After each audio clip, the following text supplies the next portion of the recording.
Divine Comedy. Ito. Ah, sino? Ayan yung si Conte Ugulino. Kinain niya yung anak niya nung ikulong sila. Ha? Kinain niya? Bakit niya kinain? Eh, wala na makain. Wala na makain, kinulong sila dyan eh. Ah, kinain niya? Masarap. Piazza ano to? Piazza de Cavalieri. Ito ang pinakamagandang Totoo piazza. yun, Puti? Oo, totoo.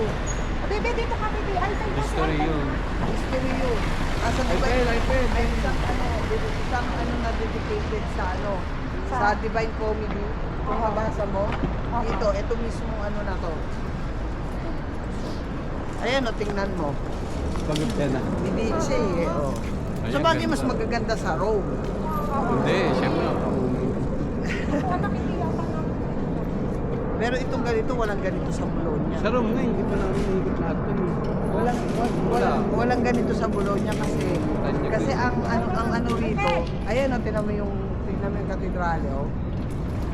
Kasi yung mga Medici, Ano yan? Kanino yan? Ferdinando Medici, yung sina Lorenzo el Grande, yung pamilya kasi nila ang umano dito eh. Saka itutong Italiano naman talaga, Toscana. Ska. Diyan mo, mama. Dito, pwedeng pumasok ang kotse. Oo, pwede rin. Pwede rin, kaya lang kailangan may permit ka. Oo, doon Pero sa- kayo may invalidita kayo, pwede yun.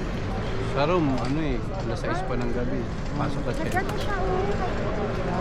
Nag-graduate siya. Hindi. Ay, Pinaro sa... Ay, pwede. Ilang pito? Nakaupo, may tambay oh. Yan nga pala yung sikat na tambay.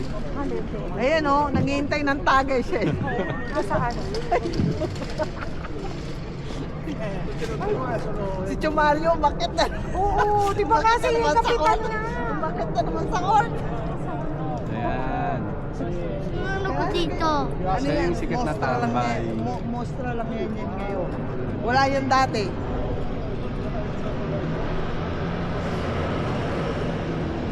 Oh, I don't Kaya hindi na siya nakababa. Kaya naging statue na lang Wala, siya. hindi pag- naghihintay ng tagay, Lloyd. Wala. Nasa yung tagay. Eh, taas eh. Sabi niya, taas ng tagay. Sa taas na siya.